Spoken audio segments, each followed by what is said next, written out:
Look, if you're a songwriter and you are performing your own songs, then by all means, tell your story, tell your truth. It's yours.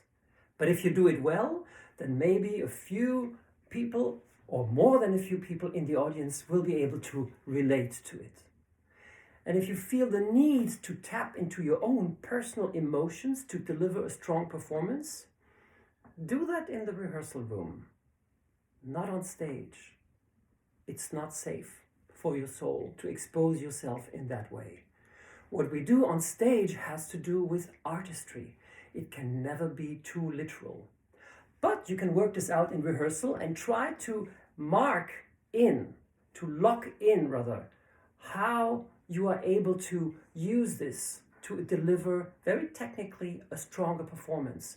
Remember what it was physically and use that element on stage, not the emotion. Also because the emotion may not always be available when you need it on stage. And what then happens is you're going to start to imitate yourself. And we can feel that right away. You cannot imitate an emotion. But you can figure out a technique on how to portray an emotion, which is what you need to do as a performer. You need to portray it, not be the emotion. The emotion is not for you to indulge in. The emotion is for the audience to receive and to feel empathy with.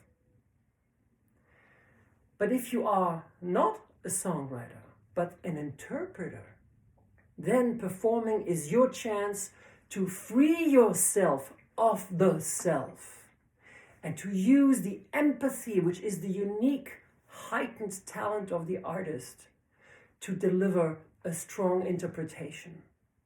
And this interpretation, which is outside of the self, that you become just the instrument of, will maybe tell you who you are that you were not aware of. It's always a part of you. You are an instrument, as I said, and every instrument is different and every instrument sounds different. So this is how you make it your own, by using your instrument and your technique and your talent of empathy, of tuning into what the material is calling for, what the material needs, and how you can portray it at its best. There are many different ways to approach strong interpretation. My sense is that involving your personal emotions is not a good idea. It's too literal, and it's a little bit dangerous, and a little bit indulgent, self-indulgent. And the audience can feel when the performer is self-indulgent. We don't really like it. You may be admired if you're a powerhouse in terms of your stage persona. But that's not really what we're going for, certainly not as interpreters. We're telling a story. We're interpreting a story that is not our own, but everyone's. That's how I look at it.